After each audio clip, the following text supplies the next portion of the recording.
Welcome to the Marc Podcast.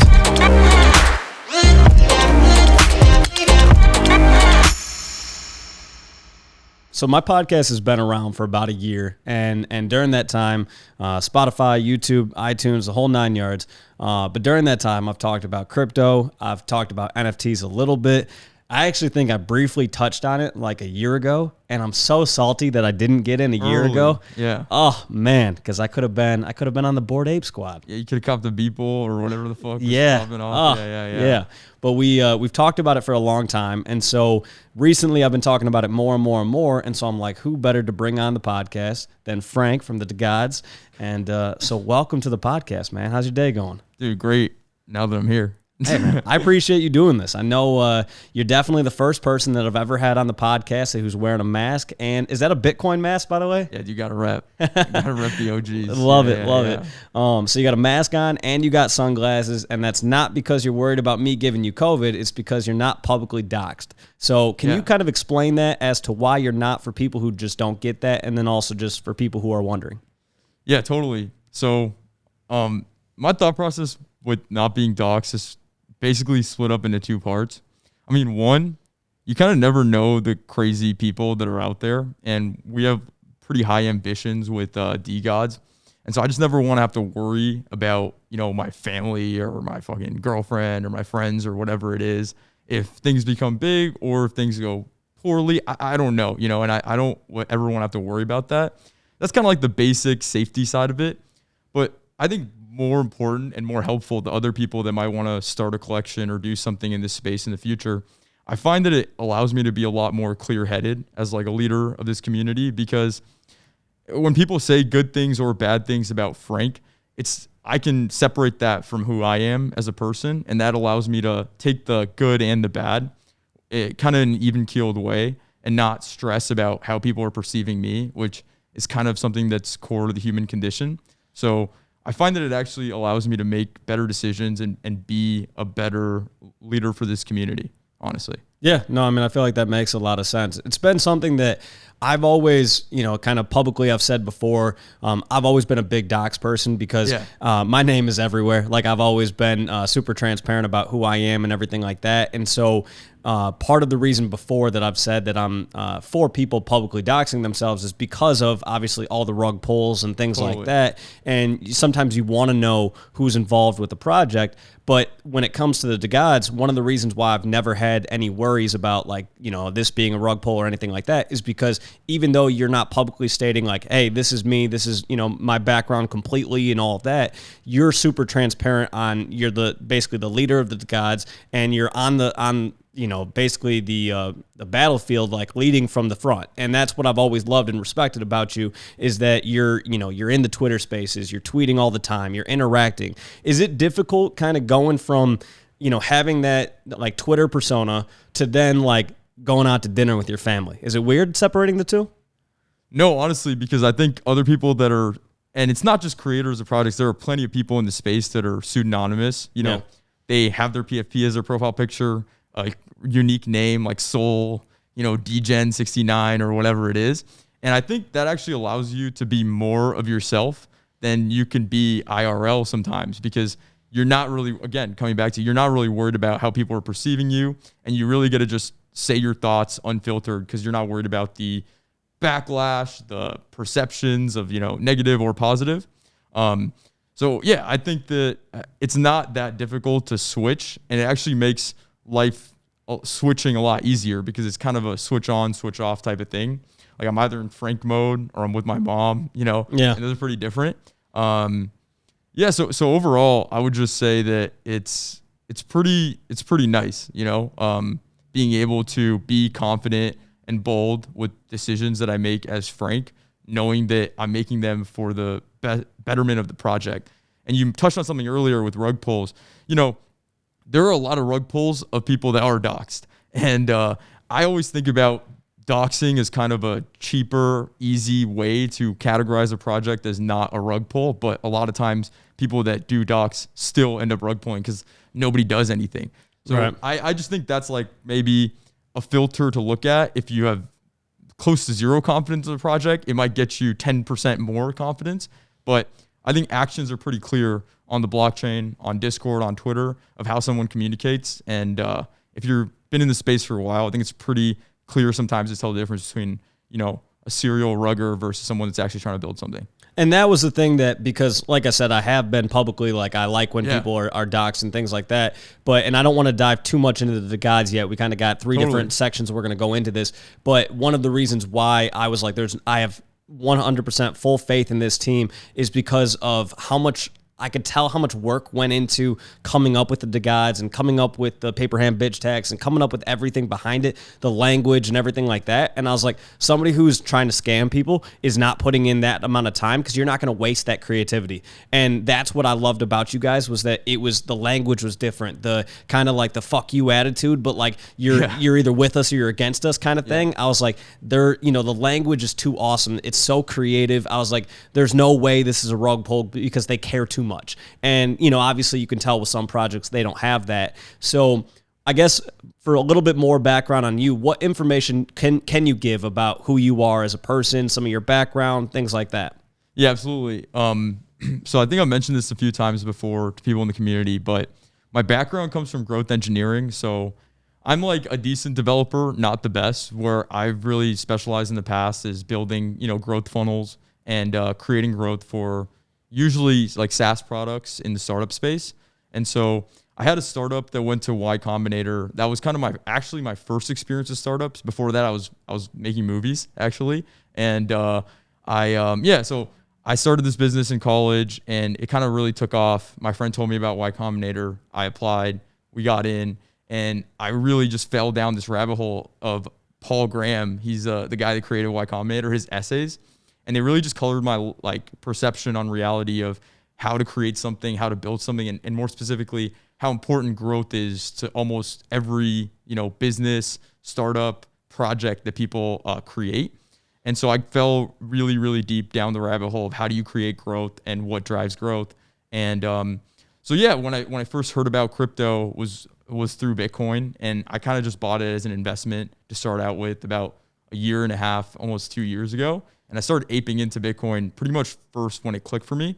But with NFTs, it honestly took a little bit longer amount of time. But when I really understood that what you're really creating is an online community of people, and there are aligned financial incentives there, but it's just interesting because I think about NFTs a lot like a growth experiment. And I'm sure we'll talk about that at some point during the podcast, but it felt like that translated well. But yeah, that's pretty much my background. Yeah. Very cool. Very cool. And so about a little over a week ago, BuzzFeed publicly doxed the creators of Bored Ape Yacht Club. And so what were your thoughts about that? Were you worried at all at that time of like, this could inevitably happen to me? If it can happen to them, obviously it can happen to anybody. And so what were your thoughts when you saw that? Yeah.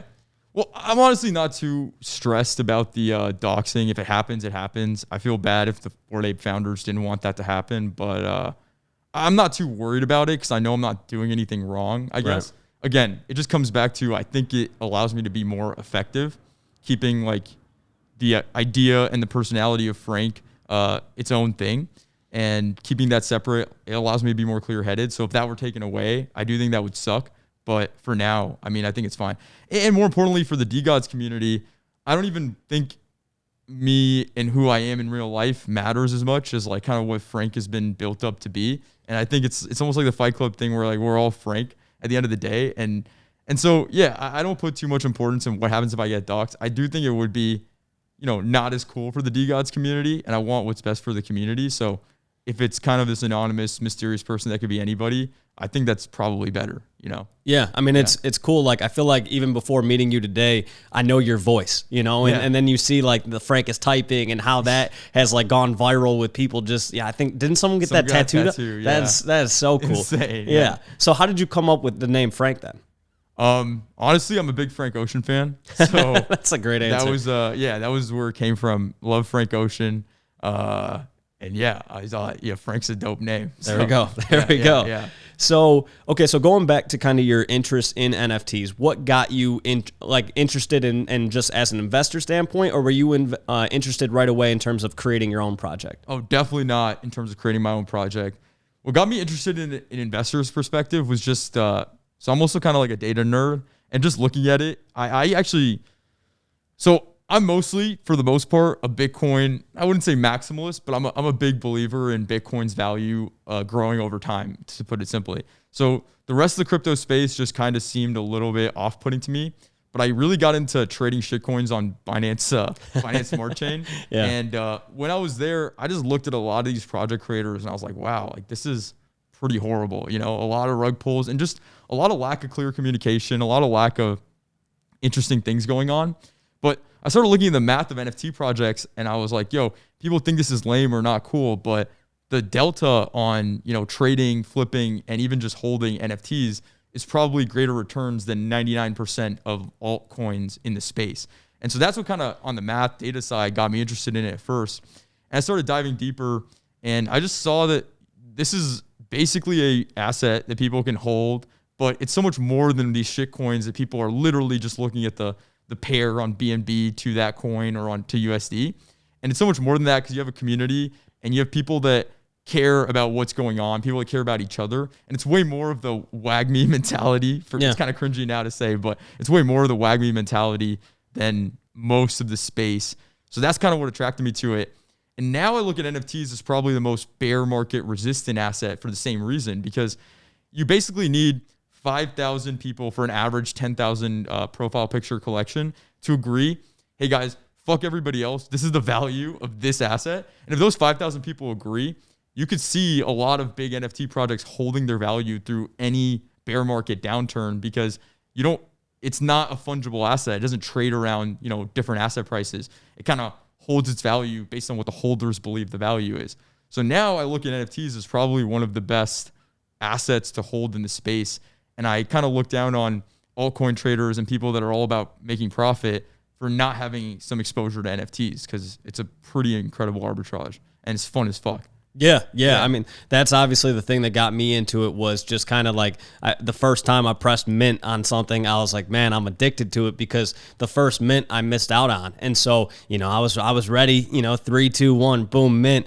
And then it failed. And I was, you know, distraught over it. And then I got so excited when my first mint worked out. Right. Yeah. And so it's the fun of that, seeing which NFT you get and then almost becoming attached to your NFT because now I'm like emotionally attached to mine. I'm like, it would be hard for me to sell it because I identify with it, you know? And so it is such an interesting thing. And I think it's something that a lot of people who are on the outside don't understand until they're in it. They look at NFTs and they're like, you guys are buying and selling fucking JPEGs, right? And it's like, sure, if you're looking at it from an extremely like broad standpoint, yes, we are, but there's so much more to it. And you mentioned the community aspect of it, and that's something that I actually want to showcase that. And so we talked about this a little bit before we started the podcast, but currently as we start right now, I have 108 subscribers on YouTube. Yeah. And so I'm personally challenging the DeGods community to show people how strong this community is. Let's see where my YouTube channel is 3 weeks from now. Let's see. Are we at 200 subscribers? Are we at 300? Are we at 400? I have no clue,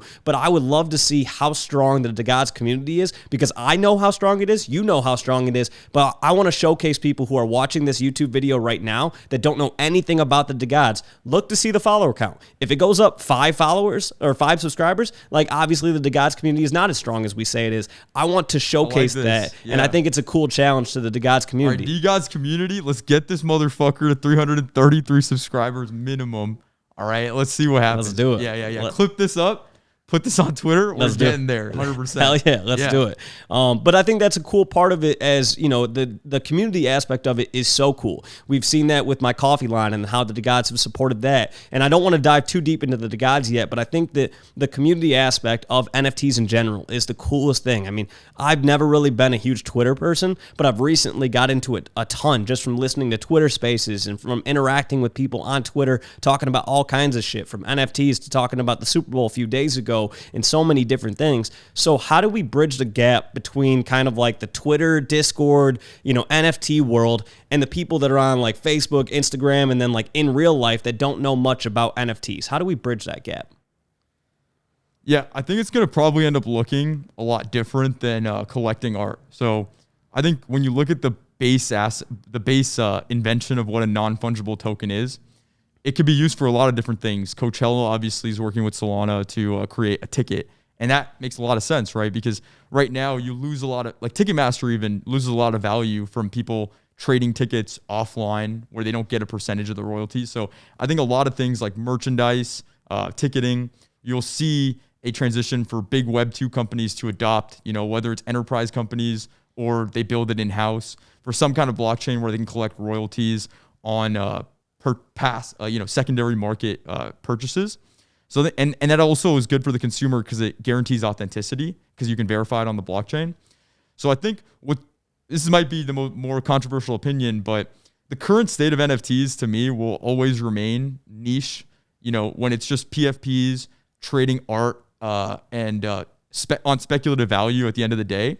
But what I do think is going to become mainstream is the UX adoption of a wallet that you hold that has assets that you could do things with. So that's ultimately one of my big bull theses on Solana is I think they're taking more of a Web 2.5 approach. And I've been saying this more and more often where they're really looking to bring in people that are going to use the Phantom wallet to whether it's buy Coachella tickets or purchase some merch or with Solana Pay on Shopify. Like they're bringing in people that wouldn't even necessarily use crypto. But once they're onboarded on the UX, going to use, different purely native Web3 applications is going to be a lot easier. Compare that to the route people on Ether taking where they're asking people to get no gas. You need to bridge your assets to a layer 2 platform. And then from there you purchase, again, highly speculative assets. It's like, I don't see that catching more adoption than what Solana is doing in the short to medium term. So I think that the UX adoption is going to be something that people don't talk about, but that's how I see a lot of people bridging into crypto that wouldn't necessarily do it because they don't buy speculative things. They buy the S&P 500 or they hold their money in their fucking mattress. And I think that's where a lot of movement's going to come in from. I think so. One of my biggest thesis statements, and I'm curious what your thoughts are on this, and I talked about this in another podcast episode, but one of my biggest thesis statements when it comes to NFTs overall, Solana, ETH, everything, is that I think that you see so many big brands over time, like pop culture brands, like Bapes and YSL and Gucci and all these different brands, right, that have become kind of, you see them on social media, you see people with a LV, belt, you see all these different things. And so I think we're going to see a lot of NFT projects that brand themselves into clothing, brand themselves into merch and things like that, that then become the next big thing in clothing or in, anything, right? Maybe there's one that becomes like a main skateboard company or, whatever. There's so many different ways that they can go. And so I look at like Bored Apes, for example, if they dropped a sweatshirt right now where, once again, only Bored Ape holders can buy one, or if they made it, maybe they fractionalize one of their NFTs and they sell it as, once again, a sweatshirt. If you buy this sweatshirt, you get a fractionalized portion of a Bored Ape. Those sort of things would go fucking viral. And so that's kind of the way that I look at a lot of this is as it kind of leans into kind of the pop culture aspect of things. I think there's going to be a lot of real world adoption that comes within that. And so we're going to see, when the DeGods blow the fuck up, and I mean completely blow the fuck up to the levels that we know they're going, that DeGods sweatshirt's going to mean something, right? And so I think a lot of people will kind of start with that and I think we've seen that a little bit on Twitter already with Bored Apes kind of being that first NFT project that's gotten a lot of love from the PFP world and with, big name people. Yeah. And all of a sudden you start getting people who are not in the NFT space, who are not in the crypto space. They're like, why the fuck does so-and-so have, why does Odell Beckham Jr. have a dead fella as his profile photo as he's playing in the Super Bowl, right? Yeah. And so I think that's one of the ways that we're going to see kind of the communities kind of come together is from a pop culture aspect of like, this now just became cool, right? And so that first major person, I don't know who the most famous person is that's bought a DeGod yet, but like when that first person does and is, and is posting about it and things like that, it's going to go nuclear. And so that's one of my big, thesis statements on all of this is I think the pop culture aspect of like becoming cool, whether that's through merch, whether that's through profile photos, whether that's through, anything, whether it's releasing a DeGods event of some sort or whatever, that somewhere along the lines in like the in real life and pop culture meeting together is going to lead to that real world adoption. Yeah, I will say this. Obviously, I am very bullish on the NFT space, profile pictures, etc. But I don't want to discount the role that NFTs will have for currently big companies as well. So I I might be a little bit more pessimistic in this route, but I do think that 99% of the projects that are out there right now are probably going to end up going to zero in the next few years. And what that's going to end up becoming is you'll have something like Bored Ape Yacht Club that's going to become a massive brand. You know, knock on wood, DeGods gets to that area as well. We're working on it. But, you know, I just don't see it where people are going to all of a sudden become loyalists to very niche brands all around the world. I do think what will end up happening is Nike, Adidas, you know, Supreme, Bape, everything you're talking about will figure out a way to use NFTs as a tool to grow their current business lines. So an example that's kind of unrelated but super related is Fortnite. You know, people talk about NFTs and gaming and always say like, oh, look at Fortnite. If only you could, move your assets between blockchains or whatever. It's like, yeah, but is Fortnite going to give up a $5 billion revenue stream that they have from every time they drop a new asset? They're basically just printing money just so you can have scarcity, so you can resell it for higher value? You know, probably not. But will they maybe do one or two drops that are more exclusive that are NFTs? I think the odds of that are very high in the next few years. So what I want people to be more on the lookout for is not to just buy into any project that's selling you on the future of NFTs and saying everything's going to turn into gaming or everything's going to be IRL, but look at the projects that actually understand the nuance of how the actual business works. Because in order to be like a successful brand, you know, that starts with NFTs. Like, let's just say you are making a company that you're saying, NFT project that you're saying, we're going to have all this IRL stuff. We're going to have merch. We're going to become this big fashion brand. I mean, people are going to basically buy that NFT, understand that 99% of them don't actually give a fuck about your clothing brand or your IRL events because they're from all over the world, may not even like the style of your clothing at the end of the day. They really care about a return on their investment at some degree. So I do think it's hard to create an IRL brand or a merchandising company that will have revenues or benefits for the initial holders. And that's the cookie that I'm always looking for new projects. Have they answered that question for me? Okay, I'm paying you money so you can go build this cool thing, but is there any real pathway for me to benefit from being early on this? And I think if you dig deeper into a lot of projects that are promising that right now, it's actually really unclear. So that's the only counter argument I would have to NFTs becoming a bridge into a lot of this IRL stuff. I think NFTs will pave the way for that, but big brands are still going to come in and dominate when the technology is ready. And you see Nike acquiring Artifact as a great example of that. And you see acquisitions happening, but it's unclear to me right now how many of the brands that exist right now as PFP projects will break out and do that. Like, it needs to be an overwhelming amount of demand, an overwhelming amount of love. And it's just think about it logically. And it's difficult to do when you have a fixed supply. Right. If you have 10,000 NFTs, but you're trying to create an audience of millions of people, like, the math kind of doesn't work out there, you know? So that is something I will challenge people to ask more questions on and try to, come to better answers on instead of just going with the hype. Right. And I think for part of it is that a lot of this is purely speculative, right? Like, yeah. I've only been in NFTs in general for like 6 months, right? So I feel like I'm learning every day. And so there's some times where I'm like, okay, my belief on where these is going is this, right? And then it might be 2 months later that I think, maybe there's a project in the past. I'll mention like meerkats, right? I used to be really bullish on meerkats, and then it kind of turned into a little bit of a soft rug. And I don't want to, want to go out there and claim that completely, but my belief isn't where it was, right? Yeah. And so a lot of my big reason on why I'm so bullish on the DeGods has been that my belief in you and your ability to adapt. And so I think that's one of the big things that I look at is,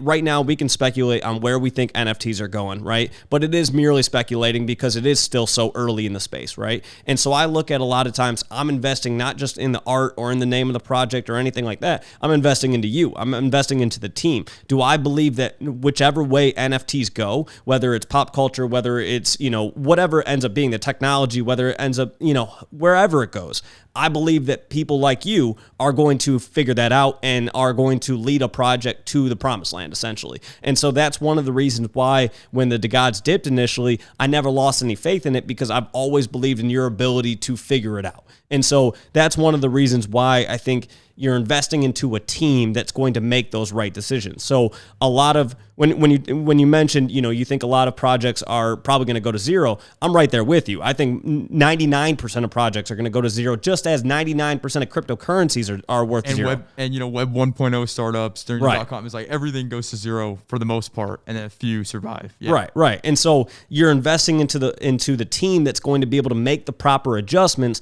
to lead that project to the promised land, to figure out how to make it work, right? And so that's one of the things that I guess has always made me interested in this is, what kind of motivates somebody and what drives them to lead that team. So I guess for you, so it started out, I'll say this, it started out, being a degenerate, aping into these random BSC shit coins, and like I made good money doing it, but I learned a lot about what annoyed me about leaders of these projects and what I liked about them. And touching on what you're saying, what I always hated was when people said they had like a 5-year vision for their coin or their project or whatever it is. Because like, bro, be fucking real. Right. You don't know where the fuck any of this is going to be in 5 years. So why are you capping and telling me you have a 5-year plan? You really just want me to believe and ape all my money and then not, ask questions about why you're not doing X, Y, or Z because you're saying, oh, I have a 5-year plan. So I'm always skeptical when I see that. But on the flip side, talking about adjustability, I do think you can still plan and make good plans in this space. But I always try to keep my plans, to a 3 to 6 month timeline because you don't know how the space is going to change in 3 months. 3 months is we minted 4 months ago. And I feel like a boomer in the Solana NFT ecosystem. So you actually never know where the fuck any of this is going to go. So I just don't believe in having uber ultra long-term plans, but I think the fundamentals will always stay sound. The art is always going to be important. People discount art too much, but at the end of the fucking day, because what you're talking about, legally speaking, you're not investing in me. You're not investing in my team. You're buying a fucking JPEG using magic internet money. Right. And like we do things with that give utility to that JPEG, but legally speaking, you are buying a fucking JPEG. So I think art is something people discount, but it's going to matter a lot. And you see this on Ethereum, where I think there's like several phases that Solana still has to go through that ETH NFTs have already gone through. It kind of started out with just being about one-of-one art. And then it started becoming about all the utility and all the crazy shit you could do. And then that faded away. And now look at the top projects. None of them have tokens. None of them have tokens. None of them do anything specific. You got Bored Ape, Doodles, CryptoPunks. Like they exist because of either their provenance or the way the art looks or the community. It's all things that aren't really about utility. But people in this space, I think sometimes are a little bit small brain when they think it's all about just the utility. It's really not about, and the biggest projects prove that out. So to me, it's like, art is number one. And then two, it sounds cliche and cheap to say, but community matters. Mm-hmm. And I'm happy to dive more into the places we want to take the DeGods community that I think will make it one of those communities that's worth all of the money that I think it's going to end up being worth. But those two things are going to stand a lot longer than any short-term utility, Ponzi-nomics, whatever the fuck people are claiming that their project is going to do. And that's something I think is pretty contrarian to say in a time where people are exploring the different possibilities for NFTs. But I think all the evidence points in that direction. All of the major projects and the evidence for those projects, it's nothing really that complicated. People like the community that they're in. They find a lot of value in it. And that could be from alpha. It could be from making friends, whatever the fuck it is. People like the people that also hold that project and the art they like. And outside of that, that's like the 80-20 to me. So, Yeah. No, and I obviously completely agree with that. I mean, from day one of the DeGods launching, I started talking about my coffee line because I've always been big with just talking about who I am outside of the NFT world. And so I started chatting with some DeGods members about kind of what I do and things like that. And my coffee line came up multiple times. And so I called my business partner and I was like, hey, let's offer 33.33% off. Well, 33% because that's all Shopify would allow us to do. They won't. Come on now, Shopify, change that shit. But Solana Pay will do it. Exactly. But we came up with the coupon code DeGods and gave 33% off. And it was crazy to see how many people then went and supported the coffee line. And that to me was the coolest thing, not from like a pump my bag sort of situation because we're very much a startup and every dollar we make, we reinvest into the business. But it was from a community aspect of seeing so many people who don't know me personally, but are part of the DeGods community and everything like that, supporting the coffee line, telling other people about it, like just being so proud of it was a really cool thing to see from something that 6 months ago, I didn't know anything about NFTs, didn't know anything about community. And next thing you know, I'm waking up to people tweeting about my coffee line and promoting it and sending it to friends and things like that. And that was a really, really cool thing. Very humbling feeling to just see all that support and love from a community that, once again, 6 months ago didn't exist. Yeah, and I think that's, again, part of the ethos we are really trying to build with DeGods. And these have always been controversial takes that I've had, but I think have really played out in the short term, which is from day one. I think even in the original roadmap for DeGods, I said it would be my dream to see people that graduate the DeGods community and go on to make their own project, go on to build their own things, and I will never be upset about that. We've had mods that have gone on and worked on other projects. We've had people in the community not be as active because they're building their own thing, and just creating that kind of non-scarcity, like there's an abundance mentality, I think allows people to be a lot more vocal supporters of new things and different endeavors that people in our community have, because we really are in this we are going to make it mentality. So I think that when someone sees that someone's making a coffee brand in the DeGods community, that's really exciting, because we want to see DeGods win across the board. DeGods are going to make it. And so seeing someone do that and do something for the community, that is what makes us a blue chip community. And that's what's going to continue making us a blue chip community as long as nobody abuses that. And that's been the most surprising thing to me is we do this thing where when somebody joins and posts a profile picture that they're a DeGod, it's like DeGods follow DeGods. And a lot of other projects do that. But from day one, we've kind of created this ethos where, when you make that post, when DeGods follow you, you have a responsibility to the DeGods community to not fucking spam everybody, retweet, whitelist giveaways is the only thing you're doing. Try to put something out that's thoughtful. Try to put something out that's funny, because then it makes it a lot more pleasant experience, and people are rewarded by taking the leap and following your random fucking, 0 follower account, and they get rewarded with good content. And so then they're way more likely to do it on the next person that posts it. So as long as we keep these more delicate mechanisms, tight, and we make sure that people understand what it means to be a DeGod, and it's a pretty ephemeral thing, but so an example of that would be someone posts about their coffee brand, makes a discount code, like, let's go fucking ape into that together, because we're all going to make it. Like that kind of mentality, I think, is one of the aspects of a great blue chip community. And I'm proud to say that DeGods are in that category, and we're doing that. And that's awesome to hear your story. Yeah, 100%. And I think one of the other aspects I think has kind of helped with the community part of things is rewind a year ago, rewind the last 5 years. We've had a very divisive world in terms of politics, in terms of religion, in terms of gender, in terms of race, in terms of everything. And so the one thing that I think is really cool about the NFT world and the community aspect and things like that is nobody gives a fuck what your race is. Nobody gives a fuck what your gender is, what your ethnicity is, your religion, any of that. Nobody gives a shit. They're supporting people who are part of a community no matter what. And I think that aspect of things is really, really cool, because we already have so much hate in this world, and to see all the love from fellow DeGods talking to fellow DeGods and things like that, and not giving a shit about our differences, but coming together over our collective love for the DeGods, that's a really cool thing to see. And I think, once again, for people who are on the outside who aren't part of an NFT community yet, you probably look at NFTs and go, community, what the fuck are they talking about? Yeah. Get in and you'll find out how real it is, because I would have been the person, and once again, our opinions on all of this shit are changing by the day, but I would have said a year ago, community, that's the corniest shit I've ever heard. Okay. I still say that. Yeah, right. Yeah, I feel that. Yeah. And it's because it sounds corny, but it's so real. And that's the thing. Until you're in it, until you feel that, until you see that support, when I'm waking up and I get a notification from Shopify that we had another sale of a DeGods coffee, and then I see somebody posting about it on Twitter, that sort of love, you don't know it until you're in it, and that's even from talking about my podcast or talking about other things, when you see things that you're not just talking about the DeGods and they still support it, that's the coolest part about it to me, because once again, we have a society that's so divisive. And so when we have something that we can come together collectively on, that's fucking sweet. I could not agree more. Yeah. There we go. There we go. So, all right. So let's dive into the DeGods a little bit more. So how did you come up with the idea of the DeGods, kind of the language behind it, the art behind it, everything like that? Take us back to that point of things. Yeah. So honestly, people were surprised when I say this, but the art came before the paper hand bitch tags. So at first, we were looking at a lot of the projects that we're minting, and we thought, okay, a lot of animals, a lot of animals. And none of the people that were on the team for DeGods necessarily related to that kind of NFT as much.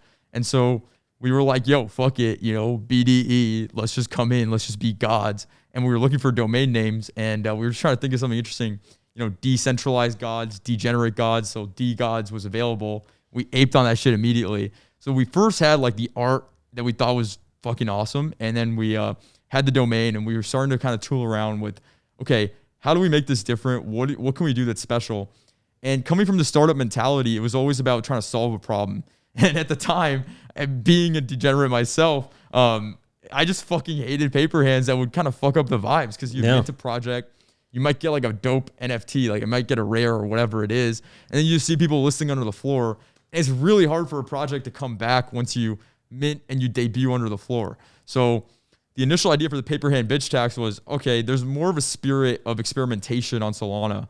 Let's build something where we penalize people for fucking up the vibes of the community. And that's kind of where the paper hand bitch tax came about. And when we launched, I think everybody was really excited. And this is, again, might be revisionist history, but this is how I perceive it. I think that people were more excited about the fact that we were trying something different than the paper hand bitch tax itself.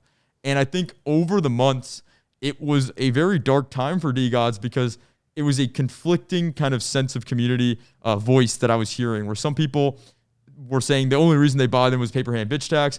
Other people were saying, like, we like the experimentation, but it's hard to sift through all the noise. So it took us a while to upgrade from, being the paper hand bitch tax collection to just a collection that's experimenting. And I think once we isolated that, that's what people were really excited, at least most people were really excited about. It allowed us to actually get a lot more big brain and think about the project in a much bigger way. So yeah, that's kind of like the summary of how DeGods started. And we were all friends in real life. We still are friends before starting the project. There we go. And so what did you, in terms of so going back to kind of ETH and Sol, how did you choose to go as a Solana NFT versus an ETH NFT? Well, two answers. One, I've just never been a fan of Ethereum, to be honest. Fair. See, I'm repping Bitcoin, and I just think that Ethereum has a big head start on other smart contracts. This is how I look at crypto. I look at it as Bitcoin as the apex dominant asset. I agree a lot with Michael Saylor, honestly, and his viewpoint. And yeah, for a very long time, the majority of my personal crypto holdings have been in Bitcoin, still are in Bitcoin. I'm a huge believer in the mission and what Bitcoin is doing. So I always look at every other cryptocurrency as a smart contract platform. And when you evaluate it like that, and again, I might be wrong in my view of the space, but when you evaluate it like that, ETH has a lot of competition where Bitcoin has no competition. And is ETH going to win in the long term with the way that it's set up, the way that it's built right now, compared to something like a Solana? I mean, I wouldn't even put AVAX in that category because it's kind of an ETH, it's a Geth fork.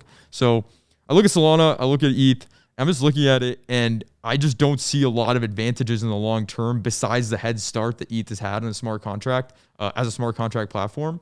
So I just thought about it like, we want to make something really big here. If we launch on ETH, not only is it not something that I necessarily believe in the long term, but also it's such a crowded space. We're on Solana. We're pretty early to this shit. We can actually become, a granddaddy, big project on this ecosystem. Let's take the risk. Let's take the leap. Let's do it on Solana. Let's fucking learn Rust and let's do it. And that was honestly where the decision came from. And I'm so grateful we made that decision, because it really does feel like a family when I go to these hacker houses, when I talk to other people in the space. We are creating the rules for this ecosystem, and we're going to see how that pans out, and it just gets me excited to be a pioneer in something as opposed to the millionth, iteration of something. Yeah, no, that makes perfect sense. So take us back to the day of mint, right? Yeah. What were your expectations? How did you feel? I just want to know from a personal standpoint. Like, I can't imagine what it was like for you guys, because obviously you had the plan at the time of having your own marketplace, right? Yeah. And so kind of walk through, I guess, from beginning of that day to the end of that day. How did that go for you? Beginning of the day, we already had the mint stuff ready to go, but we were still working on the marketplace. And at the time, that same week, I don't know if people remember this, but Solana went down. So we weren't able to test a lot of stuff on DevNet. And long story short, we were just way in over our heads on making this marketplace scalable. And so I was working on our little DevNet, but it was busting every time we went on mainnet. and we could not change the mint date at that point because if you remember, it was probably like the most hyped project of October by a mile. And so, on the day of the mint, it was obviously exciting because we saw a lot of money come into the wallet. It was very cool to know that like so many people wanted it. We sold out in like less than 10 seconds. And before we could refresh the thing, it was sold out. But I did not feel like we had a successful mint until 3 weeks after the mint, when the last refund was processed for all of the people that lost Solana and DeGods in their marketplace. So it was really like the mint celebration or success was 3 weeks after the actual mint. And literally right after the mint, we didn't have the marketplace ready. So everybody just hated me and the team, and they were sending me death threats on my Discord. I turned off my fucking Discord messages, and we were just like in full on PTSD shell shock mode of like, holy fuck, so many people just bought this thing and they don't have a place to sell it, and this thing's not working. And so we did this paper hand bitch tax on ourselves, where every hour the marketplace wasn't live, we sent 10 SOL in different iterations. Sometimes it was like one person gets 10 SOL. Other times it was like 5 people get 2. Every hour, I think we ended up fucking, sending out like 800, 900 SOL because it took a while for the marketplace to be ready. And it was just stressful as fuck. I'm not going to lie. Like I wish it was a better experience, but it was a pretty awesome experience processing that last, refund and feeling like, okay, fuck, now we can finally move to building this thing. And Alpha Art saved our ass too. So it was pretty awesome. Yeah, 100%. And I remember from kind of somebody obviously on the opposite side of things, I was the one buying the NFT. I remember just being like, these guys are going to figure it the fuck out, right? Like they're smart people. They're going to figure it out. Kinder than most. And it was it was nerve wracking, but I think it was the thing that at the time, the way that you guys spoke was so different compared to other NFT projects, where I was like, their attitude is that they're going to figure it the fuck out. Because I'm not a super like techie person when it comes to all of this. Like there's certain times I tune into a Twitter space and people are talking about shit and I'm like, this is so over my head. I have no idea what the fuck you're talking about. Like when you say Rust, like I know what you're talking about, but I don't know how to actually do any of that or how it works and all that sort of shit. And so I was looking at it like, I believe in this team to figure it out, right? And so I guess one of the things that I think happens with a lot of projects is they have all this money that comes in. They're mint. I feel like most mints for most projects usually go shitty, just in terms of like something tends to go wrong.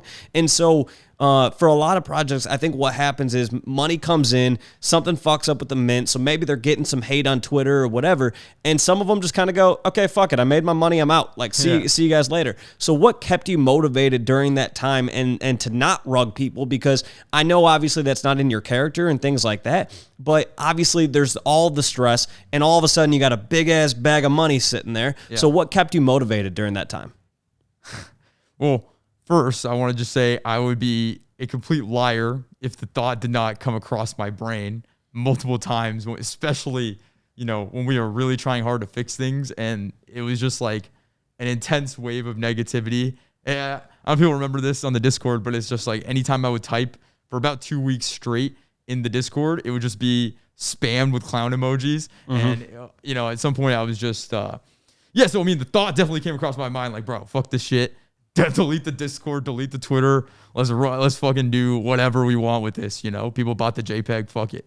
But what really turned me around midway through, even before the mint, was we did this bounty challenge. We talked to so many people in the community, and it was just like there was something magic there. There was something special there, and I just thought about it, and I was like, dude, there's no way we could throw this away. It's even like worse than just rugging. We're rugging something with so much potential, and that would be 10 times worse than just like some random, Fiverr art, whatever the fuck. Because this is something cool. Yeah. Everyone bought into the idea. Everyone bought into the vision, and there were people that actually believed in us.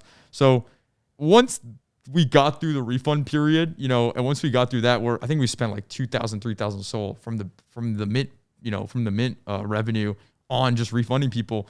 I think people that were really following that understood we're never going to rug. Because if we were going to rug, you would have done it before. There would have been 30,000 times before today that we would have rugged. So I think once we got past that point of no return, it's just never been a thought that's crossed my mind. It's just been like, sure, people will say that sometimes. But I think there was a moment where it could have happened. But because we're all good guys, like people that will end up, one day meeting the team, if we ever docs, whatever, you understand, like we're all just friends that wanted to do something really big and really cool together. And it was, yes, money was important. And yes, like it was pretty awesome to make a lot of money. But at the end of the fucking day, it was, we wanted to do something cool. And that remains, the goal and the game plan for DeGods is just, why the fuck are we rug? There's no better job than this. Like I was working my growth engineering jobs, doing that before this.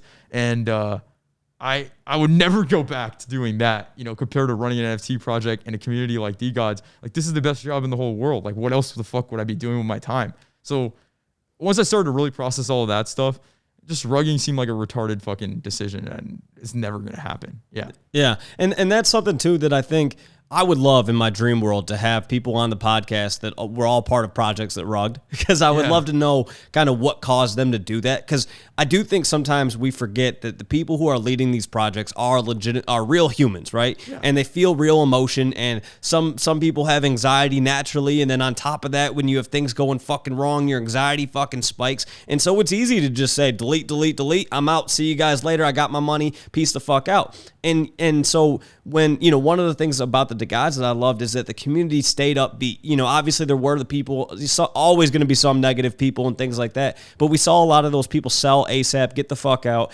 And then the community now is so positive, so loving, so everything like that. And I think we need to be patient with the people who are starting projects, because obviously there are the scam artists out there that are just, they're in this to scam everybody, make a bunch of money and get the fuck out. But I think there are a lot of people, including projects that have rugged or soft rugged or whatever, were people that had great intentions and then something went wrong. And when that went wrong, all this flood of negativity came in, and they just said, hey, you know what? Like my life before this was great. Like I didn't have all of this negativity. And so, you know what? Screw it. I'm out. And I think if we, keep the environment positive and upbeat and try to remind ourselves that these are real people behind these projects, whether they're doxed or not doxed, it's real fucking people. Be patient with them, and I think we'll see a lot more projects end up working out. But the whole like mint process, I don't know if I can name any project that I've been a part of that had a good mint day. Almost all of them went to shit. So it's like, learn some fucking patience, people, and give people the love and support that they need during that time. Because, with you guys, it was like, I loved the language, the attitude, the personality behind it, the drive behind it. And so I knew that you guys were going to figure it out, but you're not going to figure it out any faster by me being like, hey, figure it the fuck out. Like, I know you guys are working on it. Give people their space in order to do that. And then in return, the dev team and the mod team and everything like that also need to be transparent about what they're working on, which you guys were. And that was what I respected was, from one aspect, some people just put out a fuck ton of money and they want to know what's going on with that. And then on the other aspect, you guys are working your asses off and you guys, were transparent about what you were doing. And I think that's one of the reasons why the DeGods have worked out is the transparency. So let's talk about rugs, right? Yeah. I mean, there's two important things like when you're thinking about a rug and how to look at it, and two very different perspectives. So the one is, I'm under the belief that if you're going to raise a lot of money from a lot of people, there are likely going to be high expectations, and you have to be ready for the smoke. Like you have to be ready for people going, when is this going to drop? You have to be ready for that. Yeah. And if you're not, it's a little bit unethical to take that money and either fuck off with it. Obviously it's unethical, but also just like not be on top of your shit, not give it your full commitment, because people are expecting that out of you. So that's one perspective, right? Where, okay, most rugs are on, most people that aren't up for it, that do it, are unethical, bad people, et cetera, et cetera. But the other side of it that I think is less talked about is, dude, at the end of the fucking day, nobody's forcing you to mint anything. And it's ultimately your responsibility to decide whether or not you're going to buy into a project. And if you do, understand that you just gave somebody your money for a fucking JPEG, and you should not be entitled to shit, right? Because they don't have to do anything. They could be a horrible human being, and they could literally, like you're saying, delete the Discord, delete the Twitter, and they're gone. They could soft drug you by leading you on, never developing anything, being super stingy with the money that they whatever, right? You ultimately are the person responsible for you getting rugged, and I think most mature people in the space understand that. Does that mean that the person that rugged is not a bad person? Like, no, of course not. But what allows these fuckers to continue to come into the space and extract as much money out of the space as possible? It's because fucking morons are minting this stuff. So it's just like a two-way street that I don't really think any one perspective is correct. It's just both of them. There are morons that are going to mint anything, and those people are going to get abused and taken advantage of and scam. And then there are people that go out of their way to be unethical and scam people. And there's a lot of in between there, but you could see how it is fair to you could see how there's multiple sides to this. At the end of the day, the only way the space is going to, move forward is if people stop minting scams. And I don't know what's going to lead to that. I actually talked to Magic Eden about dropping a data package. So derivatives was a big topic before all this Bloomsville stuff, whatever, right? Derivatives. I think the 99% of derivatives end up going to zero, or at least zero trading volume. Maybe the floor price stays high, but nobody's buying that shit. There's one thing where you can do the labeling, you can stop people from minting, you can take them off the platform. That's a lot more involved process than I think a decentralized platform should have. Yeah. But I think if you give people clean information, maybe a data package or a Twitter thread of all the data of how derivatives have performed, and if everyone can understand that 99% of derivatives go to fucking zero and don't end up holding their value, I think that'll have a much larger ripple effect in the space, because the next time you see a derivative project, some savage guy on Twitter is going to reply and be like, yo, 99% of fucking derivatives go to zero. Here's the data to back it up. And I think it's going to turn off a lot more people than having to accuse someone of rugging, scamming, whatever. Just bring it back to the data, because the data doesn't lie. And I ultimately think that's how the space is going to move forward as a whole to stop the rugging epidemic.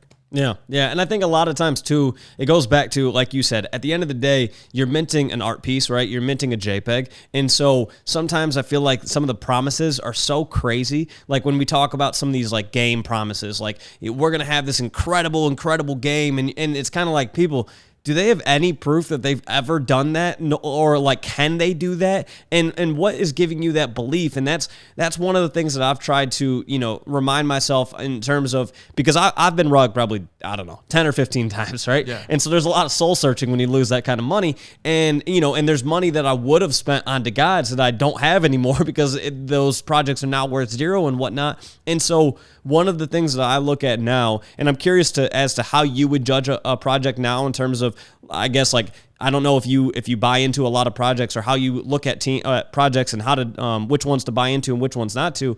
But for me, I became, okay, let me look at the team. Let me hear them on a Twitter space. See, kind of, can I read these people, right? What kind of people are they? What are they motivated by? Things like that. How much work did they put into the art?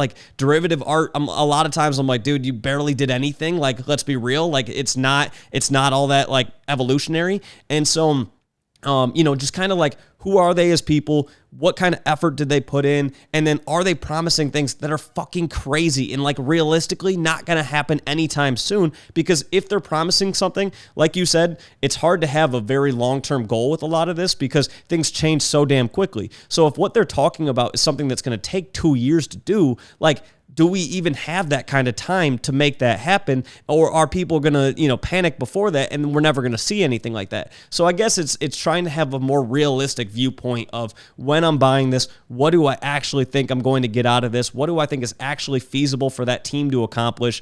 And then, once again, is it a realistic thing that I'm looking at, or is it a fucking pipe dream?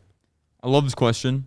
Here's my perspective on not just buying NFTs, but in this new internet world that we're in. This is a standard for anything that's worth your time, money, attention. It has to be excellent. It has to be top 5%, or it's not worth it. So if you're looking at something to buy into, understand that in the world that we're in right now, every single day, something fucking insane happens. Something crazy gets launched. New things come out all the time that make all of the promises that suck up all of the hype in the world. So if you're investing or buying into a project that's just mid, understand that there's no chance that that project will survive in the long term. It has to be fucking amazing at whatever it's promising that it's going to be. So that to me is not only my investment thesis on a lot of NFTs, cryptocurrencies, whatever, but also just a way that I think about DeGods and marketing and growth. In the current internet world that we're in, if something isn't mind-blowing, fucking incredible, that's something that's so cool and powerful that it's worth telling your friends about, sharing, and easy to understand that it can catch that virality, then it's just NGMI in the long term, even in the medium term. And so that's how I look at a lot of projects now is is the art just so fucking amazing? And that could be the case. Is the art just so fucking amazing and aesthetic that it makes you cum your fucking pants? Okay, I'm gonna buy that shit.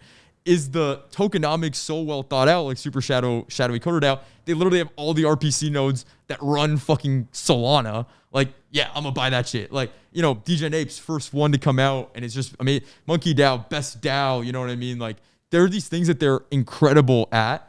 And if you make your investment thesis on only things that are just top 5% that you believe is the best in the world, it's pretty hard to lose. But if you kind of take a more spray and pray approach, I've seen a lot of people make a lot of money, but that is the more active trading lifestyle. But if you're looking for assets that are just buy and hold, I think at the end of the day, you know, you have to pick something that is going to be excellent at what it does. Why do I love Bitcoin? It's it's the best store of value in the world, mathematically, and the provenance of Bitcoin. It's just, and you cannot replace the immaculate conception of Bitcoin. For me, what I think DeGods is going to be, I think we're building the best brand on Solana, you know, the best brand for an NFT project. And I think that's where most of the value will come from DeGods. I think part of that brand is experimentation and trying new things. So I think that's a dope fucking brand to have, is a brand that's always trying new shit, always pushing the boundaries. But make no mistake, at the end of the day, we are building a brand in a social fucking club, the digital Soho House, whatever people want to label it. And that's what I think we're going to be the best at. And I would just suggest people that are listening to this, don't buy something if you don't think it's going to be the best at what it's promising it's going to be. Yeah. Simple as that. Yeah. No, I mean, and I completely agree too. I think that when it comes to the DeGods, once again, and by the way, so I always call it the DeGods because, and I think I sent this to you in a voice memo. I'm from Detroit, and when people say I'm from Detroit, we lose our fucking minds. So when DeGods came out, I was like, I think they actually pronounce it DeGods, but I'm like, I can't say that because it just doesn't roll off my tongue because I'm from Michigan. We call it Detroit, and so I was like, I gotta call it DeGods, and it just rolls off my tongue so much easier. But every time I say it, I'm always like, man, I was like, I wonder if they get irritated that people, like if people pronounce it a different way. Do you guys give a shit about that? We're a global community, man. People can say whatever, however the fuck they want to say it. There we go. There we go.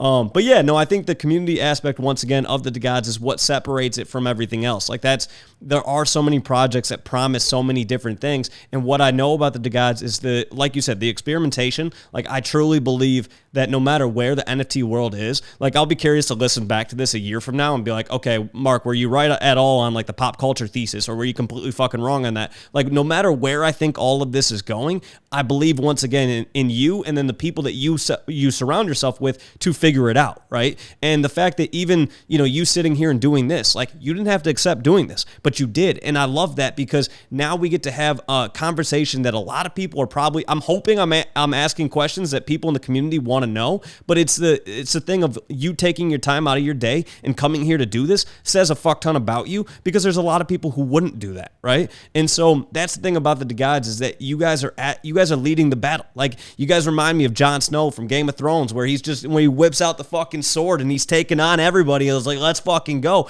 That's you and the whole team, is that you guys are leading from the front. You're saying, hey, we're figuring this out. Paper hand bitch tax, it might not have worked. Let's pivot. Let's look into dust. Here's dust. Here's where it's going to go. Here's what we think is going to happen with it. But if what you believe is going to happen with dust happens, great. But if it doesn't work out exactly the way that you planned, I have full faith that you guys will pivot in a way that makes sense. And that's the thing. That's my belief in the DeGods is it's the experimentation and the community aspect that supports the experimentation of, hey, if you guys believe that you're making the right decision for the squad, then fuck it, let's ride. Yeah, and I'd be happy to talk about, thank you so much for saying that. I'd be happy to talk about dust because I think a lot of people are curious, and I want to get a chance to kind of explain how dust originated and what makes me super excited about it. But yeah, do you mind? Go for it. So similar to paper hand bitch tax, I mean, dust came from problem solving mindset first and foremost. So I looked and analyzed a lot of NFT projects that attach tokens to them. And a lot of them end up, you know, some of them do the royalty splitting on Solana of just pure SOL from royalties, which is like illegal. And that's definitely a reason, like we're in Los Angeles right now. Obviously don't want to be doing that. But we looked at it and we were trying to think, what are the main problems? One of the biggest problems with a lot of these projects is they just kind of airdrop a lot of the supply to create an artificial pump in their NFT. And then once that token or asset gets listed on the DEX, it kind of dumps instantly because that's the only utility that's really there is you just trade it in for SOL or USDC. And then that kind of kills the fucking project. I've seen a lot of projects that might have had a better runway, but then they launched some kind of Ponzi-nomics token and it fucks them. So what was the first thing? We were like, okay, if there's too much of the supply that's held by people that their only utility is to sell, that kind of fucks the entire token and that kind of fucks your entire collection. So we wanted to do something different. That's why we started Dust at a 0 supply. And there's no airdrops with Dust unless obviously you do like a bounty challenge. But for the most part, for most people, the only way to earn Dust is the only way to generate Dust is by staking your DeGod. And you could burn your DeGod, once we build that functionality in the next 2 weeks, you can burn your DeGod, but that Dust won't be adding to the Dust supply.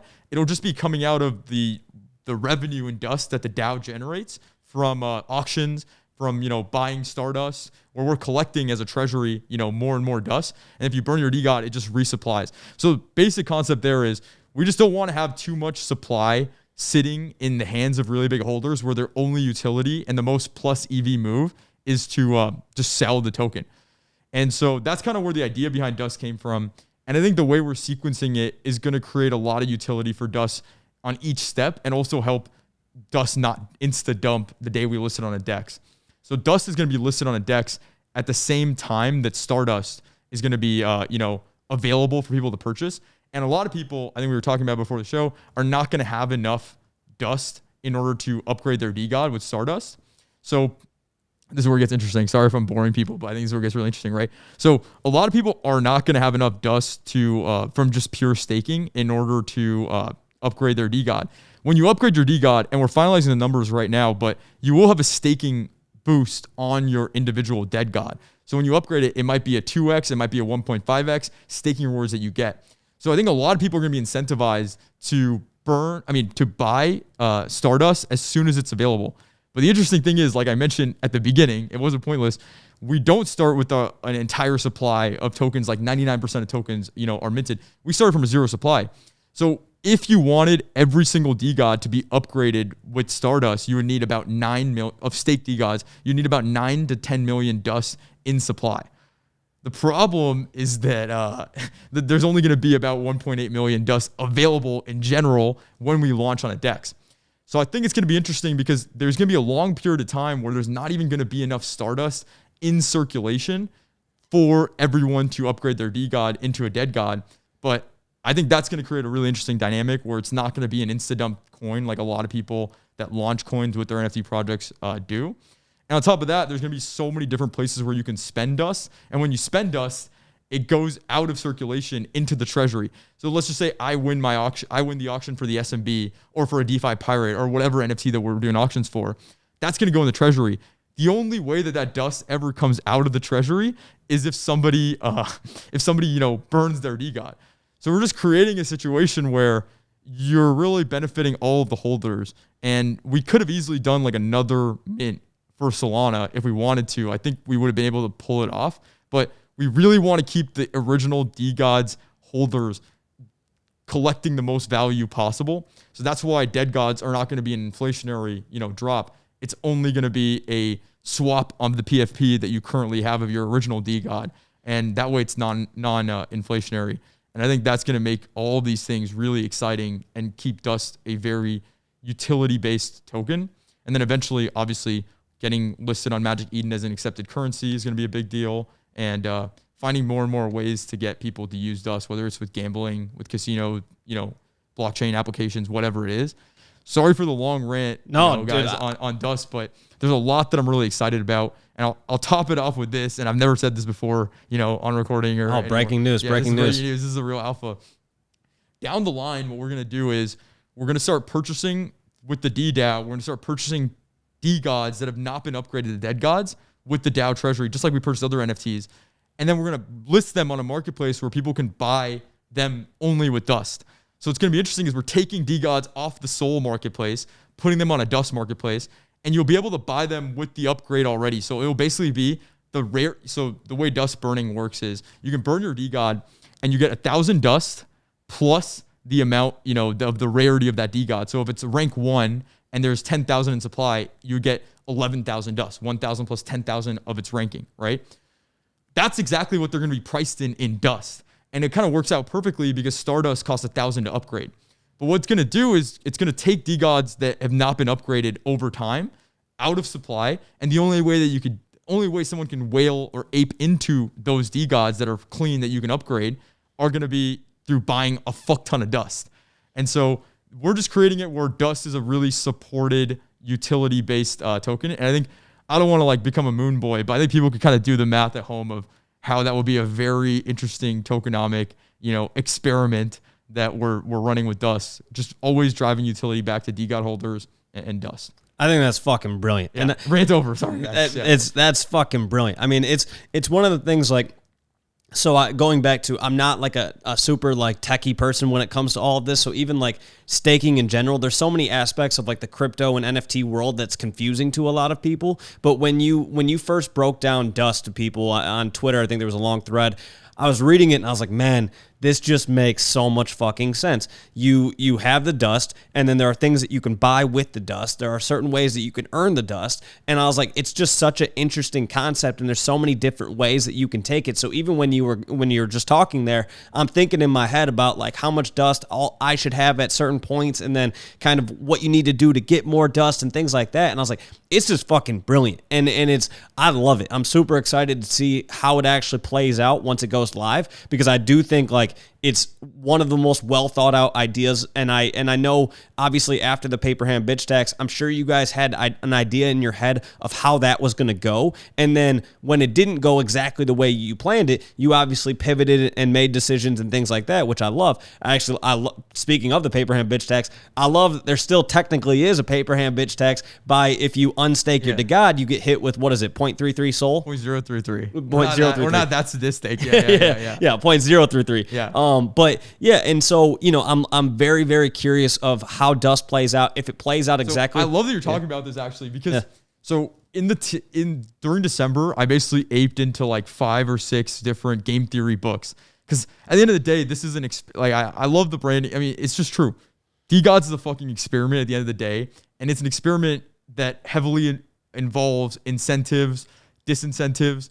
There's right ways to play it, there's wrong ways, etc. What I learned from a lot of these game theory books is, and it showed me why Paper Hand Bitch Tax was flawed, the worst games are games that have one way to play and win that game. It's a concept called Nash equilibrium. So Nash equilibrium is really bad for a good game, because a good game, there's infinity different ways to play the game and play it right and win. And so like something like Call of Duty, you could play with a sniper rifle, you could play with, assault rifle, and there's different strategies, different ways you go. There's an infinity different ways you could play that game.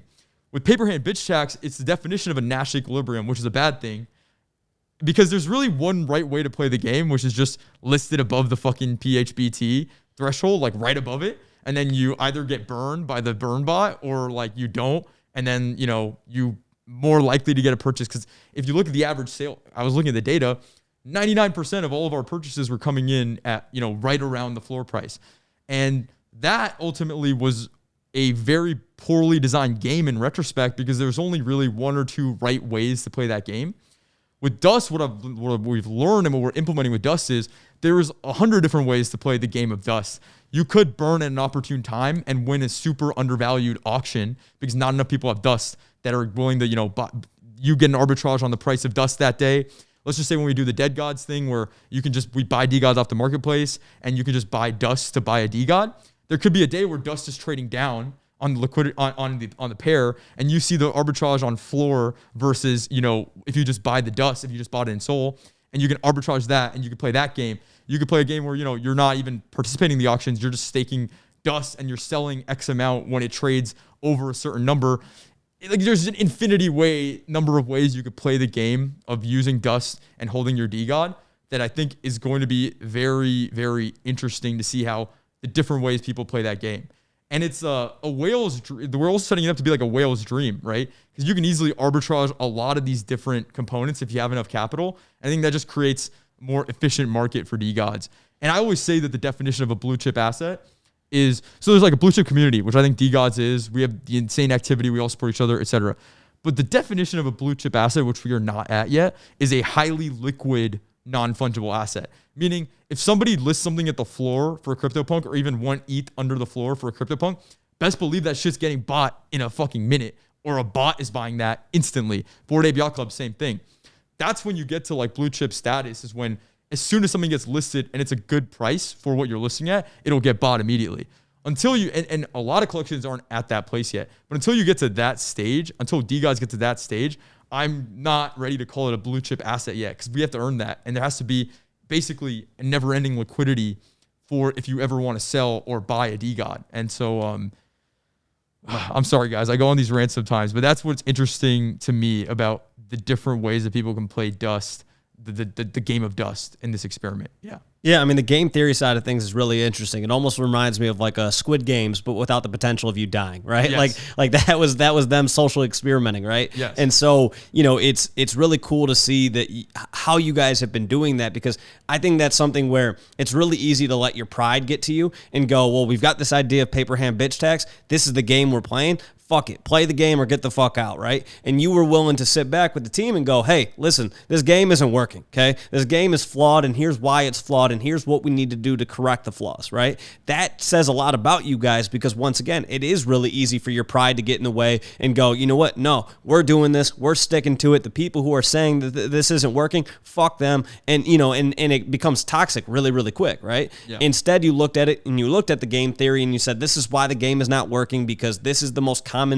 solution to the game, and this is not what we need to happen, right? And so you went back and you're now going at it with a new experiment, and it's going to be really interesting to see where are we at a year from now with these experiments, right? Because this is groundbreaking shit that you're doing, and so the groundbreaking shit a year from now is going to be even crazier, right? And it's impossible to speculate on what that's going to be. I can't even ask you what I think that might be, because it's impossible to know. Like this NFT space in general is changing so rapidly, and you guys are staying at the forefront once again of leading that change, and it's just a really, really cool thing to see. Thank you for saying that. I think, you know, earlier I was mentioning how it's not good to have a long-term, like super long-term vision.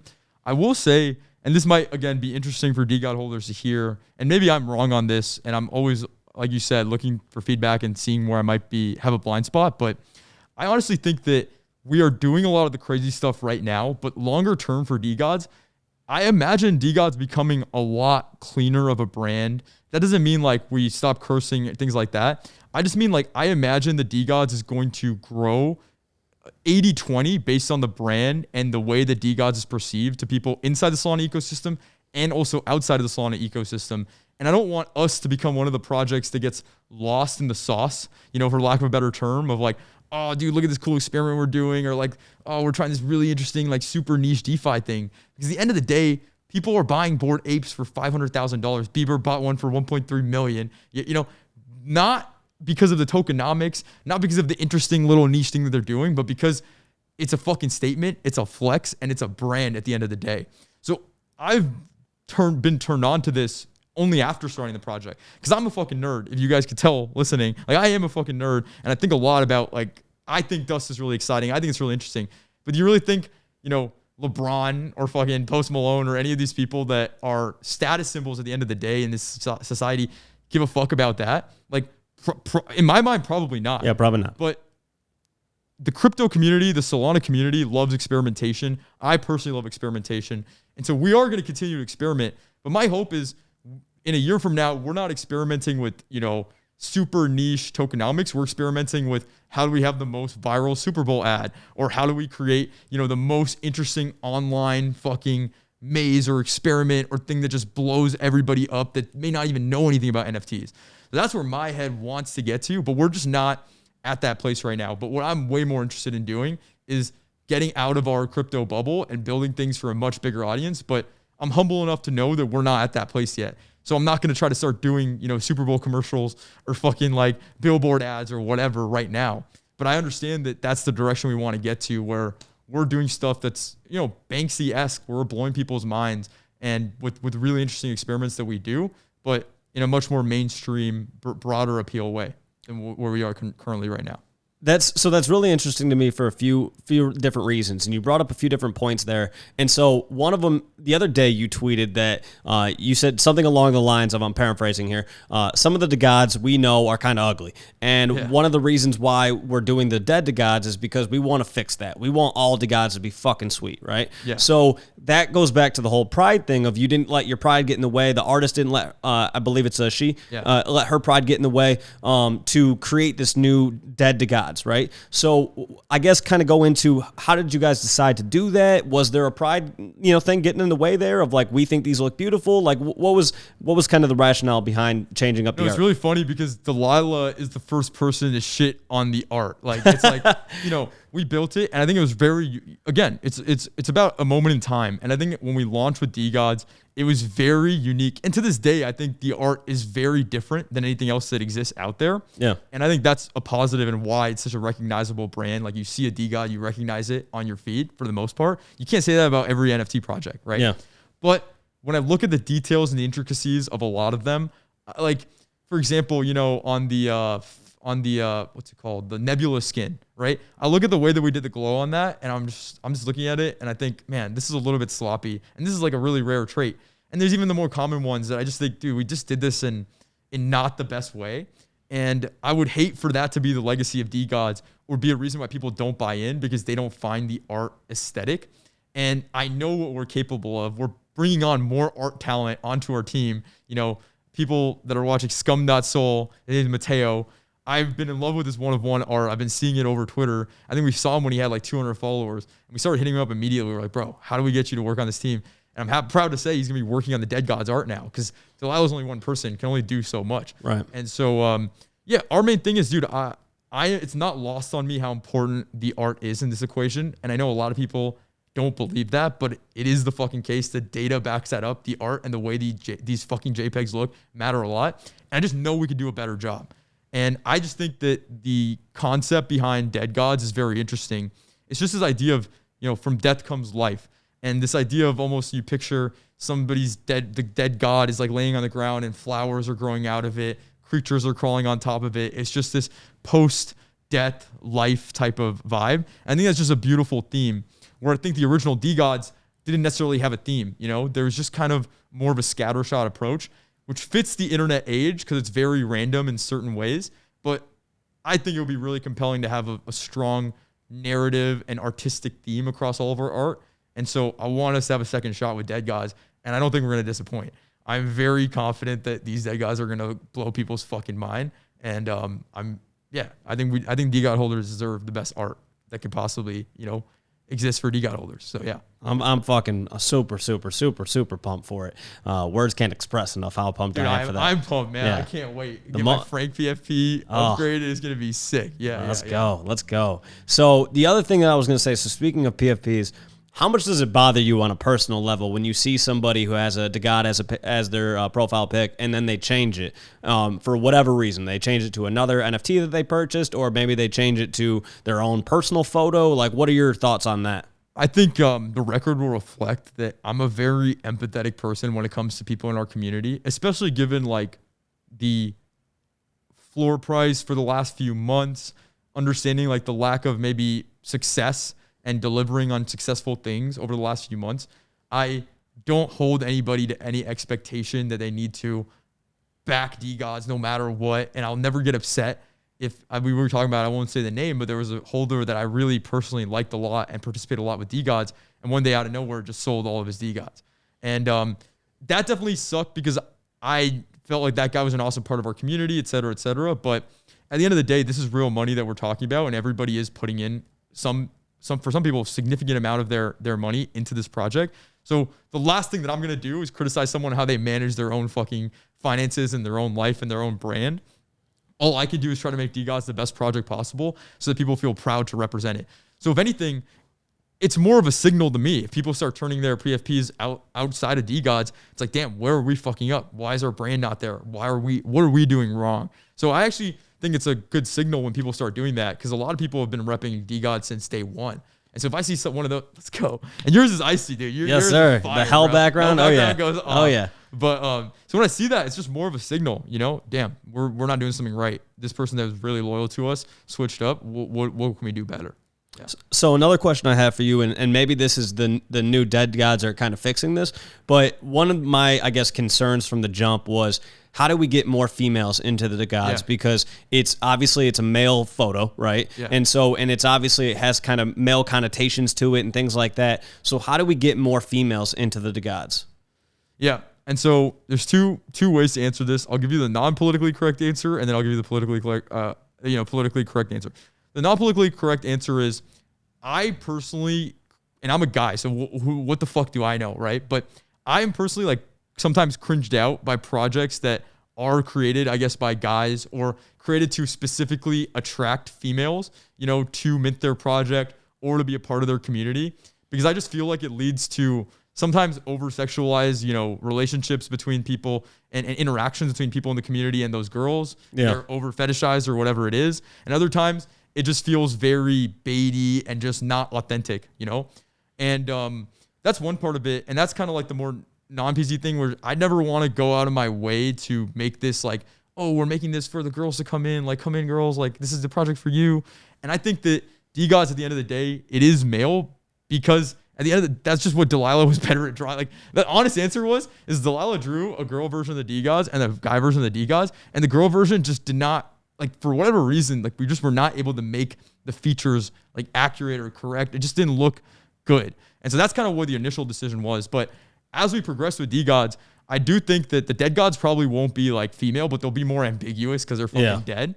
But I do think we might end up doing a innovative drop where we do something that's female only, where they're verified female holders. We might do something where we'd have both guys and girls in a collection.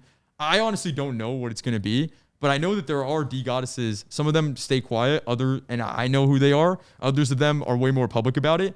And I think there is a very real non-sexualized, like authentic relationship that they have with people in the community. And I like that a lot. And it's cool to me to hear a female holder that's in our community that just likes the vibes and enjoys it and doesn't feel like there's an overemphasis on her being a girl. And I think that's really cool. But I agree that's one of the things we could definitely work on. But I'd be lying to you if I told you I had the answer for it right now. I'm just happy to see that there are more DeGoddesses than people think there are. And I think that's something we're going to continue to improve on. It's just not been the number one priority right now. Yeah. No, I think that makes perfect sense. I think it's definitely something we've definitely seen projects that I think, like you said, kind of like bait themselves towards women, and then there's like you said, kind of projects, bro. And that's just so cringe. Yeah. And then there is some like weird fetishing of women in the space. And to be honest, I think there's some accounts that are not women that are just run by guys. And I've been running some Google reverse image searching, and there's definitely some out there. And so it's an interesting thing. But once again, I think it's cool that DeGods is something that I do think attracts a lot of different types of people and things like that. And obviously, I mean, Delilah as a female herself creating the art, like, it just shows that if she fucks with it, obviously there's going to be plenty of other women that do too, right? Yeah. And I think the Dead DeGods attract a much wider variety of people, because even myself, I've gotten a lot more into the art of NFTs and things like that over the last, 4 or 5 months. And so when I saw the Dead DeGods, blowing up our chat, being like, these look fucking so sweet. Like, I already love the art, but this is like 10x better. And so it's cool to see, every project, as time goes on, you figure out what aspects of it you can improve upon, and seeing that you guys continue to do that, just once again, leading from the front, I think is fucking sweet. And like I said earlier, everything we drop, it was the big shift from last year to this year, which was everything we drop needs to be fucking amazing. And there's no settling for less. And last year we tried to do that. Like, it's always been my mentality, but we just didn't have the resources, honestly, internally with the team. And so it was a big thing for me this year to go and find and recruit and bring on the best talent. And we have Kryptonite, who just quit his job at fucking Coinbase. Yeah, that's epic. DeGods and build his own project. And we have Chill, we've met many times IRL. He's coming out to LA pretty soon for this big Dead God sprint that we have.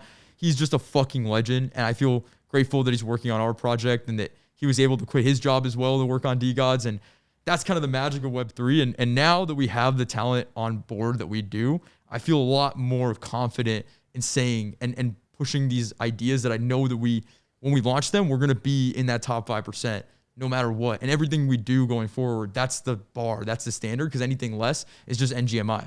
So with Dead Gods art, it's like, dude, we're going to shoot for the fucking stars, and we're going to make sure that we have the actual pathway, the tools, and the resources that we need to actually get there. Yeah. Love that. So, all right, so to wrap up, a few last things. Is there anything you want to talk about in terms of what's coming up next for the DeGods? Any breaking news that you want to announce? Anything at all that you want to just speak publicly to the DeGods community? Anything you want to let people know about? Hey, DeGods community. So this is the week. Today's February 15th. February 15th. I was not predicting or expecting the kind of pump that we've had recently, to be totally honest. I thought that was going to happen 2 weeks from now when the real shit drops. That's when auctions are going to go live. That's when, you know, we're going to have the Stardust available for people to mint and then upgrade their DeGods. That's when we're going to have our DEX listing. Like, a lot more exciting stuff is happening in 2 weeks from now and over the course of the next 2 weeks, not just 2 weeks from now, than is happening right now. So if you just bought in or you've been holding for a while and you see these crazy numbers, I don't know what the market is going to do, but at the end of the day, I could just tell you as a team, these next 2 weeks are going to be some of the heaviest grind sessions we've ever had, and a lot of stuff is going to be dropping. So hold on, you know. Yeah. Let's fucking go. Yeah. Let's fucking go. So, all right, to wrap this up, I got a food for thought question for you. So this can be about anything. Doesn't have to just necessarily be about NFTs, but just you and you particularly. What impact do you want to leave on the world? I want to instill a spirit of curiosity into people. And what I mean by that, and I think we can use DeGods as an example, instead of asking why do something, I think it's way more important to ask why not. And that's honestly been the driving force for 99% of the good things that have ever happened to me in my life, is just always asking why not. Why can't we put a tax on paper hand bitches? Why can't we create a token at a zero supply? Why can't we be the best community on Solana? You know, why can't we do these things? And then I think you get a lot more grounded about what you need to do something and be successful at it. So my hope to instill into people, and like we mentioned earlier, I don't necessarily think about this that regularly of like the impact or whatever it is, but I hope the people, what they're taking away from DeGods and the successes and failures is just that we're always asking ourselves, why can't we do something? And if there's no good answer for that, then fuck it, let's do it and full send it. Like, there was no good answer for why we couldn't do a paper hand bitch tax, so we did it. There's no good answer for why we couldn't be the best community on fucking Solana, and so we're doing it. Damn right. There's definitely no good answer for, you know, all the things that we have that we want to do in the future. There's no real reason not to do it and not to try doing it. And yeah, I just think ask yourself why not instead of why, and it makes life a lot more simple. Because then you're not in this existential cycle of doing nothing, where you're just like, why should I do this? Pondering like, maybe I should, maybe I shouldn't. Oh, but this doesn't really align with who I am. What? Like, bro, fuck all of that, because it makes it really hard to make decisions. Just ask yourself, why can't I be the best? Why can't I do X? Why can't I do Y? And I think you just move a lot faster, and you get the things you want to get done, and you learn a lot more about yourself through the process. Love that. Love that. And so, and man, once again, I want to say I appreciate you coming on here and doing this and having this conversation. I think a lot of people who are not even in the NFT space yet are going to learn a lot from this. Seeing your passion, seeing you talk about a lot of this, even if they don't completely understand it all. I think a lot of people are going to learn from this. And then obviously people who are in the community are going to obviously love the transparency. They're going to learn a ton. They're going to learn more about you and kind of the team and everything like that from these conversations. I would love to have you back on, whenever we feel it's necessary, but just to talk about, upcoming changes with the DeGods and everything like that, kind of to talk about, maybe a few months after Dust releases, hey, how did Dust go? Did it go the way we expected it to go and all those sorts of things? How did it impact, certain things and all of that? I think it'll be really cool then to fast forward a year from now, look back and kind of see how these conversations went. What did, you expect to happen at certain times? What actually happened? And then how did the NFT world evolve? What was true with what we expect, or what actually happened with what we expected? Were we right? Were we not right? It'll just be really interesting to look back on and think back to how these conversations went. Yeah, I can't wait. There we go. Awesome. There we go. So last thing, plug your socials. Where can people find you? Find me at Frank DeGods on Twitter, and then DeGods NFT on Magic Eden.